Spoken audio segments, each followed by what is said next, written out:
Everyone in the city believed Eleanor Vance was paranoid, and to some extent, they were right.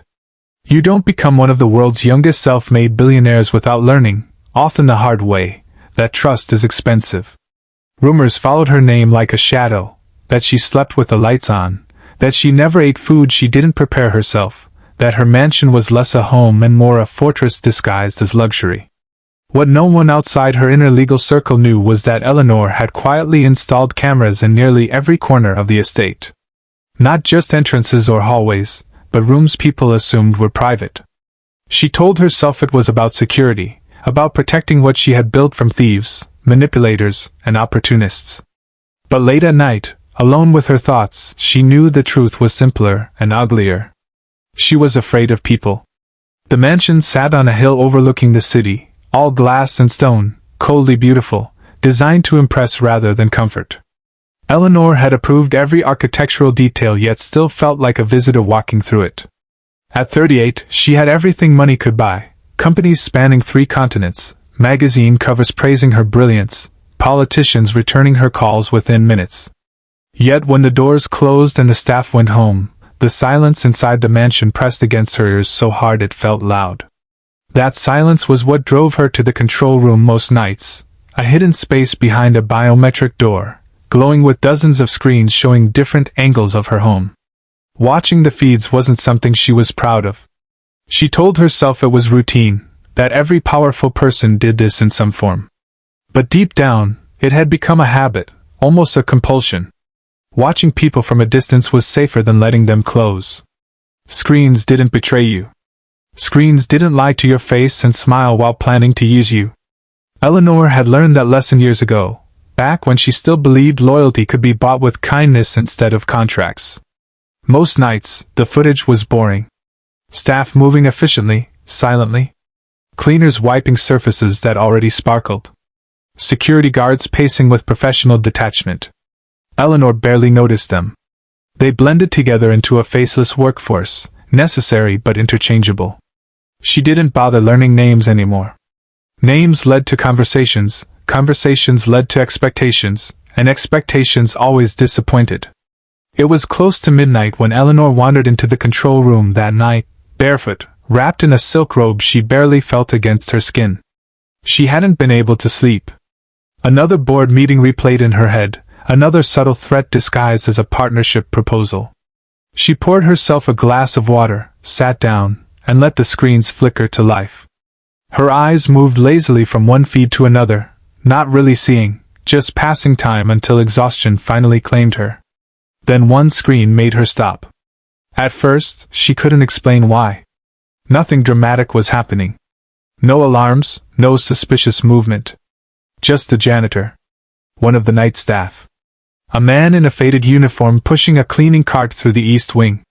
Eleanor frowned slightly. She didn't even know his name.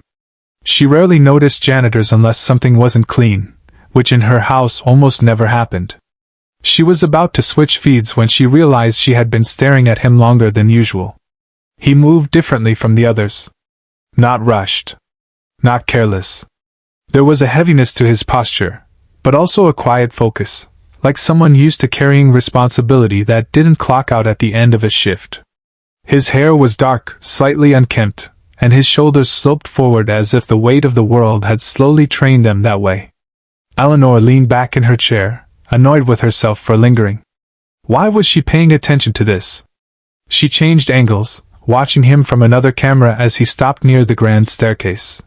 He checked his watch, sighed, and leaned the mop against the wall. For a brief second, his face was fully visible. There was exhaustion there, yes, but also something else. Concern. Preoccupation. The kind of look Eleanor had seen on founders waiting for impossible funding rounds, on parents in hospital corridors. That recognition unsettled her. Get a grip, she muttered to herself, fingers hovering over the controls. Yet she didn't switch away. Instead, she watched as the janitor reached into his pocket and pulled out an old phone. The screen cracked at the corner. He hesitated, glancing around the empty hallway as if worried he was doing something wrong, even though no rule forbade staff from checking their phones. Eleanor's lips pressed together. She felt an unexpected tension in her chest, as if she were intruding on something private, an odd thought, considering the cameras were hers. The phone lit up his face. He smiled faintly, a tired smile that looked earned rather than casual. Eleanor had seen countless smiles from employees, polite, rehearsed, strategic. This one wasn't meant for an audience. It was soft, unguarded. Her hand dropped from the control panel. She told herself she would look away in a second. Just curiosity. Just another human moment passing through her house. But seconds stretched. The janitor sat down on the bottom step of the grand staircase, the marble cold beneath him, unaware that one of the most powerful women in the world was watching his every movement. Eleanor felt a strange discomfort at that realization. For the first time since installing the cameras, she wondered what it would feel like to be on the other side of the lens. He spoke quietly to the phone, his voice too low for the microphones to catch clearly. Eleanor leaned forward instinctively, as if that might help her hear. The audio was faint but not empty. She caught fragments, gentle tones, pauses filled with patience rather than irritation. This wasn't a call about bills or schedules. This was something more intimate. Eleanor's throat tightened, though she didn't yet understand why. She glanced at the timestamp. He was supposed to be cleaning, not sitting. A familiar irritation rose. Rules mattered, structure mattered. She had fired people for less. Yet her finger refused to hit the intercom button. Instead, she adjusted the audio sensitivity slightly, just enough to make out more than murmurs. "You did great," the janitor said softly. "I'm proud of you." "Really?" The words landed in Eleanor's chest with unexpected force. Pride was a word she associated with achievements, metrics, headlines. Not with this quiet sincerity. Not spoken in an empty hallway to a cracked phone. She felt something twist inside her, a memory she didn't want to examine. Her own father's voice, distant and rare. Praise that always came with conditions. She swallowed and reminded herself this was none of her business. She was the employer. He was the employee. Boundaries existed for a reason. And yet, she didn't turn away. Instead, she found herself wondering who he was talking to, and why that mattered to her at all. The mansion around him looked enormous, almost mocking in its emptiness. Chandeliers reflected off polished floors. Portraits of people Eleanor barely remembered stared down from the walls. The janitor looked small in comparison, a lone figure in a space built to showcase excess. Eleanor had never seen her home look so lonely. A sharp sense of irony struck her. She had installed the cameras to feel in control, to feel safe. Yet watching this man sit alone in her mansion, offering warmth to someone she couldn't see, made her feel exposed in a way no threat ever had. She shifted in her chair, suddenly aware of how still she was, how quiet the room around her felt. She checked the other screens. Everything else was normal. Too normal. The rest of her house functioned like a well-oiled machine, indifferent to the lives moving through it. And somehow, this single feed had pulled her attention so completely that she forgot the rest existed. Eleanor leaned back, crossing her arms, trying to analyze her reaction like a problem that could be solved. Was this guilt? Curiosity? Boredom amplified by insomnia? She prided herself on understanding systems, markets, organizations, people.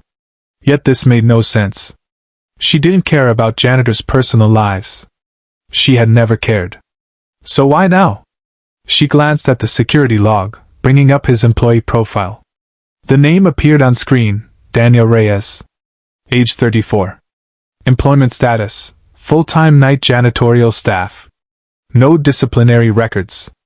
No complaints. No accolades either. Perfectly invisible.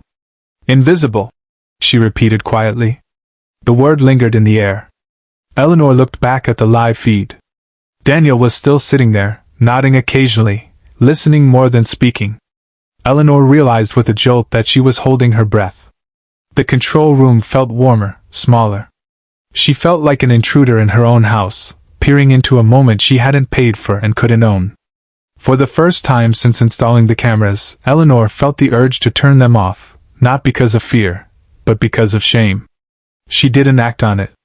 Not yet.